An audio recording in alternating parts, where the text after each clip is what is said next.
Bienvenue, chers fidèles de la télévision rwandaise. Voici venue l'heure de la grande édition du journal en langue française. À la présentation, je suis Idriss Abiti. Tout de suite, voici les titres de notre édition. Le secrétaire général des Nations Unies, Antonio Guterres, salue la résilience des Rwandais et invite à la vigilance pour éviter que le génocide ne se reproduise plus jamais dans le monde. Et puis l'Université du Rwanda vient de lancer les cours de 3e cycle en biotechnologie, une initiative saluée par les partenaires intervenant dans le domaine de la santé au Rwanda.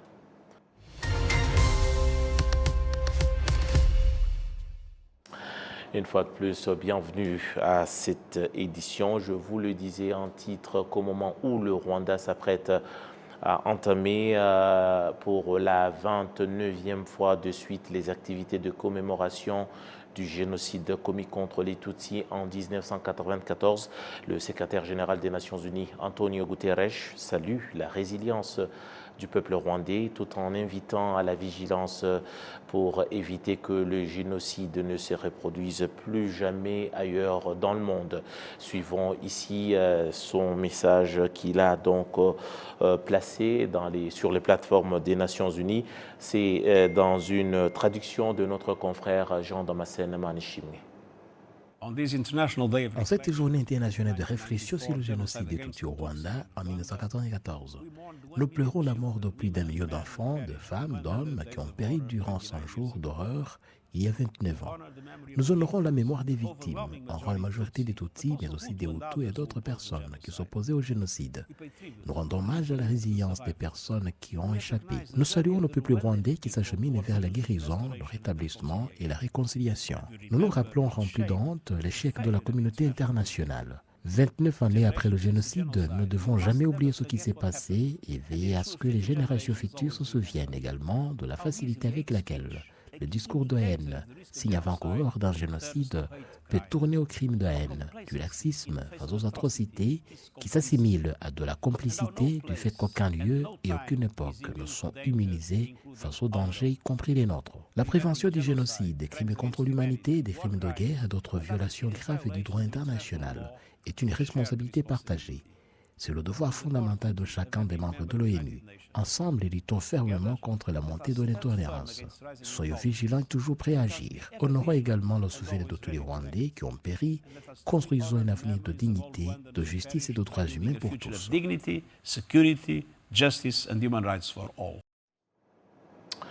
C'était là le secrétaire général des Nations Unies, Antonio Guterres, alors qu'il ne reste que quelques heures avant le début officiel de la semaine de commémoration du génocide perpétré contre les Tutsis au Rwanda. Pour la 29e fois de suite, le ministère de l'Unité nationale et de l'engagement civique appelle à tous les Rwandais à se conformer à toutes les consignes liées à la semaine de commémoration. Nili Dandi, Patrick nous en dit un peu plus sur cette semaine et surtout de la communication faite par ce ministère de tutelle. C'est le 7 avril prochain que le Rwanda se souviendra pour la 29e fois du génocide perpétré contre les Tutsis au Rwanda en 1994.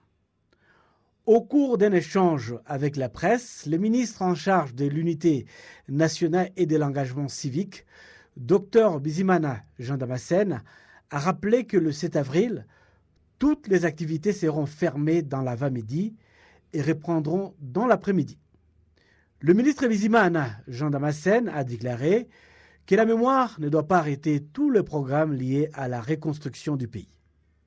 Toutefois, il a indiqué que les activités de divertissement et autres jeux de hasard seront fermés pendant la semaine de deuil.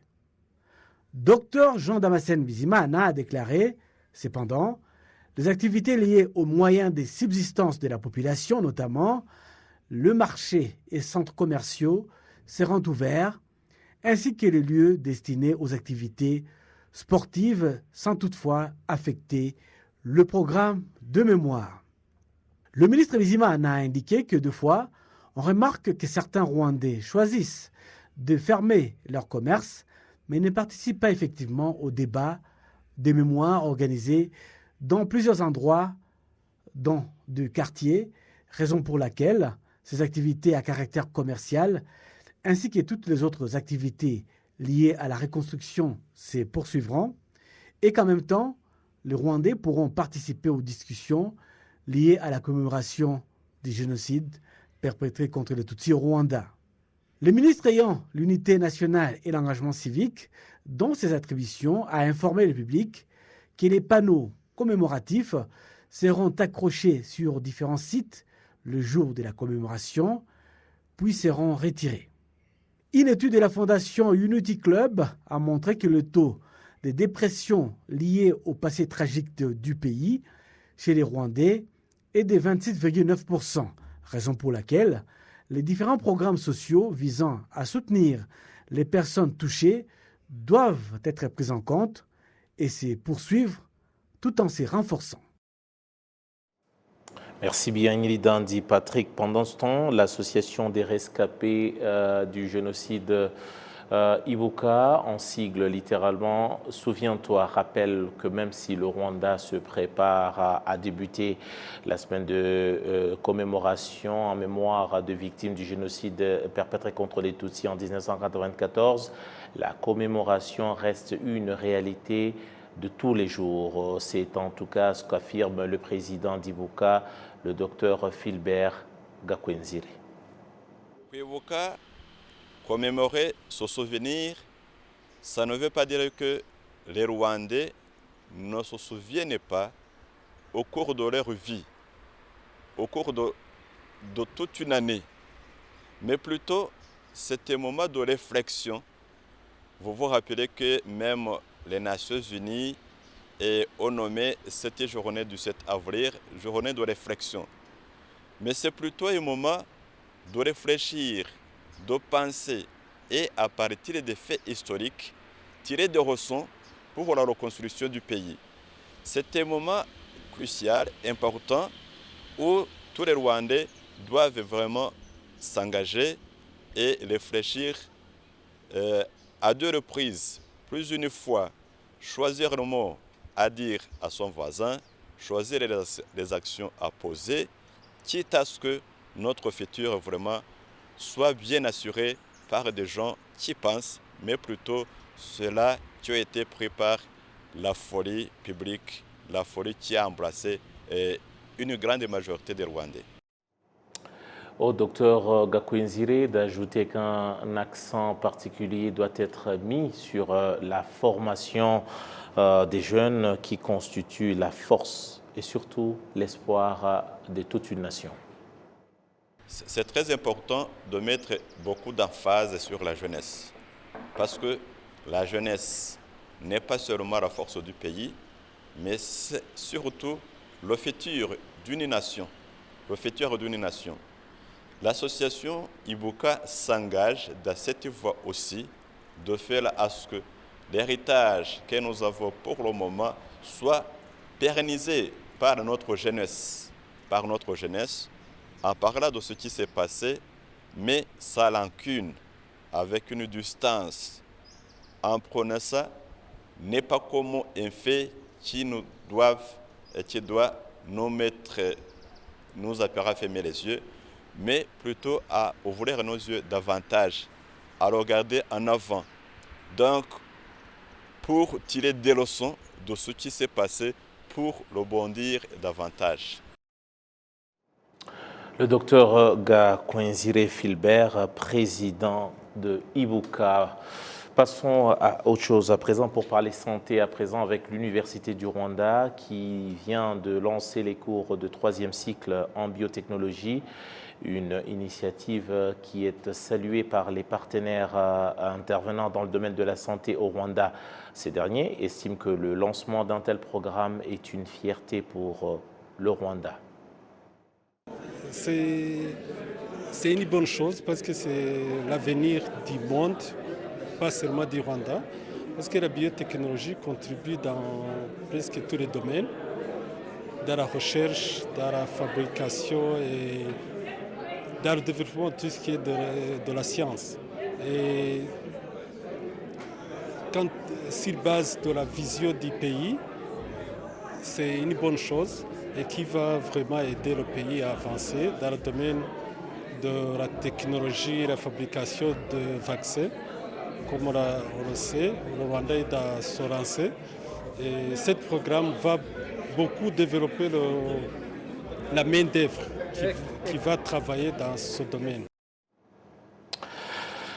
Le docteur Yvan Boutera, il est secrétaire d'État plutôt au ministère de la Santé. Il insiste sur les avantages que présente un tel programme pour le Rwanda soucieux du développement de la santé et bien d'autres domaines de la vie nationale. Ce programme vient joindre beaucoup d'efforts que le Rwanda fait pour pouvoir produire les vaccins et les médicaments ici sur le pays, mais qui vont servir le continent et le monde en général.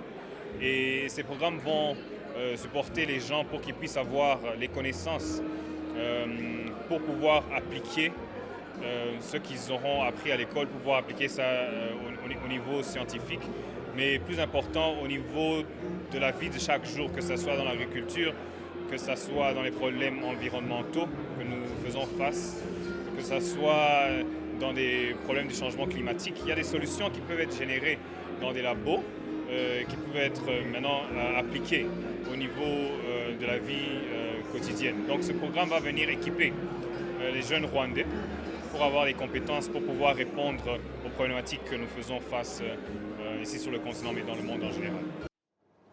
Le docteur Yvan Boutera, secrétaire d'État au ministère de la Santé. Revenons un tout petit peu au chapitre de commémoration du génocide commis contre les Tutsis, après que 15 corps de victimes du génocide perpétré contre les Tutsis au Rwanda en 1994 ont été retrouvés dans la parcelle abritant la paroisse catholique de Mibirizi. Nous sommes dans le district de Rusizi, nous sommes à l'ouest du Rwanda. Les responsables locaux rappellent à tous les habitants de la région de la nécessité de partager des informations sur les lieux où ont été jetés le corps de victimes du génocide afin que ces derniers puissent avoir droit à une sépulture décente. Nilidandi Patrick nous en dit plus. À la paroisse catholique des Mobilizi, de nombreux Tutsis s'y sont réfugiés en 1994 en pensant échapper à leurs bourreaux. Les fugitifs venaient des différentes parties de la région. La découverte du premier corps de ces malheureuses victimes au mois de mars est consécutive à la décision de creuser les terrasses radicales afin de protéger les sols de la région des érosions en contrebas de la paroisse. Les survivants indiquent que de nombreuses personnes avaient été massacrées. Malgré l'activité agricole dans cette partie du pays, les corps n'avaient pas été retrouvés car les cultivateurs ne creusaient pas assez en profondeur comme lorsqu'ils font en creusant dans leurs champs, alors que pour creuser les terrasses, il faut creuser en profondeur.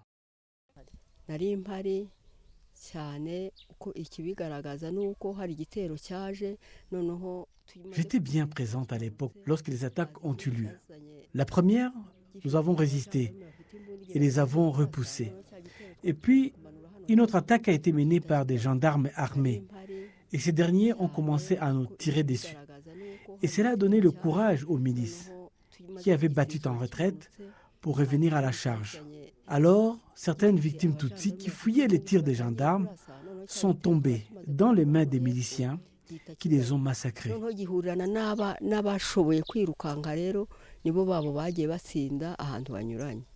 Depuis que les terrasses ont été creusées le 21 mars dernier, c'est le 23 que les premiers corps ont commencé à être trouvés, 15 dans un premier temps.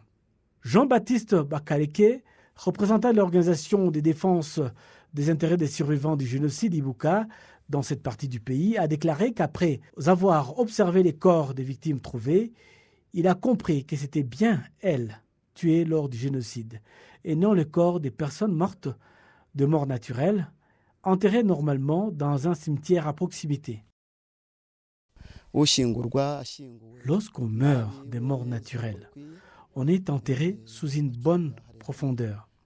Le cadavre se trouve dans un cercueil. Il est vêtu d'une manière respectable pour ce dernier voyage.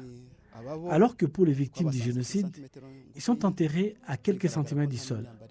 Ils sont vêtus des moitiés, soit un pantalon et pas de chemise, ou vice-versa. Et certains corps sont éparpillés, signe de la violence avec laquelle le corps a été jeté à cet endroit. Ce sont les signes qui nous montrent que ce sont bien les victimes du génocide. Alors que le pays se prépare à la 29e commémoration du génocide perpétré contre les Tutsis en 1994, ces responsables d'Ibuka appellent la population locale à partager les informations sur le lieu où les corps ont été jetés afin qu'ils puissent être enterrés dignement. C'est une douleur atroce de ne pas savoir où le corps se trouve. Nous devions disposer de cette information, d'autant plus que certaines personnes qui ont assisté à ces massacres sont bien là. Ils devraient pouvoir nous partager ce genre d'informations. Les responsables locaux pensent qu'ils vont trouver d'autres corps alors que les travaux de terrassement se poursuivent à mobiliser. Selon certains témoins, les 15 corps trouvés viennent s'ajouter aux 13 000 autres inhumés au mémorial du génocide des mobilisés. Voilà, alors que le Rwanda s'apprête à entamer la 29e commémoration du génocide perpétré contre les Tutsis, le ministère rwandais de la Santé indique que les rescapés du génocide se dotent de plus en plus d'une résilience malgré le passé sombre qu'ils ont vécu. Le directeur de l'unité santé mentale au sein du centre biomédical du Rwanda rassure qu'une attention particulière est accordée aux rescapés pour les aider à nourrir davantage l'espoir de vivre. Le génocide qui a été perpétré contre les Tutsis a été un génocide exceptionnel où le voisin a tué l'autre et où une femme a tué son mari et ou bien le mari qui a tué son enfant ou sa femme. Le phénomène de trauma intergénérationnel, comme je l'ai décrit, c'est parmi les obstacles et même les problèmes qu'on rencontre aujourd'hui, parce qu'on se demande si on soigne les gens, est-ce que demain ou après-demain, on n'aura pas d'autres phénomènes. Là, je dirais que, compte tenu de ce qu'on voit, je ne peux pas assurer que le trauma va s'arrêter un jour. Peut-être je peux citer un auteur qui a dit, je ne me souviens pas, peut-être Darius peut me dire, il a dit on ne guérit pas d'un traumatisme. Le traumatisme, en fait, comme ce phénomène le dit, ça ne guérit pas. Parce qu'à partir d'un traumatisme, on peut avoir des polytraumatismes. Polytraumatismes sont des phénomènes qui apparaissent après le premier traumatisme et qui aggravent même les premiers traumatismes. Nous avons décrit les situations difficiles, les phénomènes qui arrivent dans la communauté, même, pourquoi pas, les voisins qui ont les mêmes phénomènes de traumatisme qui est présent. Ce que je peux dire, c'est que le traumatisme, je peux peut-être assurer, compte tenu de ce qu'on est en train de faire et ce qu'on a observé, peut-être ça va diminuer. Mais disparaître, je n'ai pas d'assurance.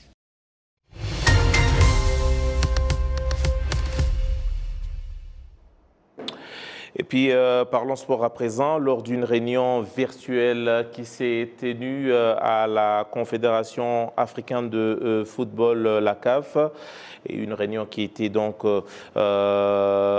présidée par le docteur Patrice Motsepe, le comité exécutif de la Confédération africaine de football a approuvé à l'unanimité la candidature du Maroc pour accueillir la Coupe du Monde 2030 aux côtés de l'Espagne et du Portugal. Il s'agit d'une candidature africaine, comme l'avait dit tôt Sa Majesté le roi du Maroc, Mohamed VI, alors que celui-ci a envoyé son message lors de la remise de prix de la CAF qui s'était tenue ici à Kigali au mois de mars dernier. Omar Riari, conseiller spécial du président de la Fédération royale marocaine de football, parle ici d'une candidature africaine et dont la matérialisation émane d'une vision lointaine de Sa Majesté le roi Mohamed VI. La Fédération marocaine de football, on essaye d'implémenter et de mettre en pratique cette vision. Ça passe par l'organisation de grands événements internationaux avec des matchs comme celui-ci. Il faut savoir qu'aujourd'hui au Maroc, pendant 2 semaines, nous accueillons plus de 14 équipes nationales qui vont jouer tout en même temps, des matchs de qualification pour la CAN et des matchs U23, mais également des matchs de futsal.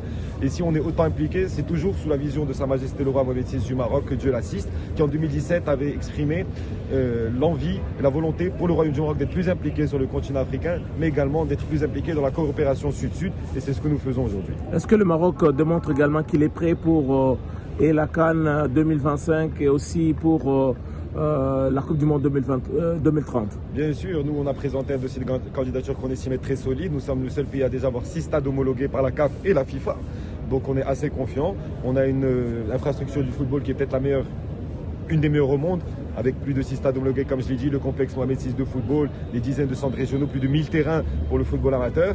On a également une infrastructure plus globale qui est plus qu'au niveau. En termes de mobilité, on a une autoroute à 3 voies qui relie toutes les villes candidates pour l'organisation de la CAN 2025. On a également le seul TGV d'Afrique, mais également plus de 15 aéroports internationaux et une offre en termes d'hébergement qui peut convenir à tous et qui est très large. Donc on est assez confiant. Le Maroc va produire un maximum d'efforts pour être encore meilleur, pour présenter le meilleur de cette candidature possible pour la Coupe du Monde 2030, pour la Coupe d'Afrique 2025. On attend maintenant la décision de la CAF. Merci beaucoup.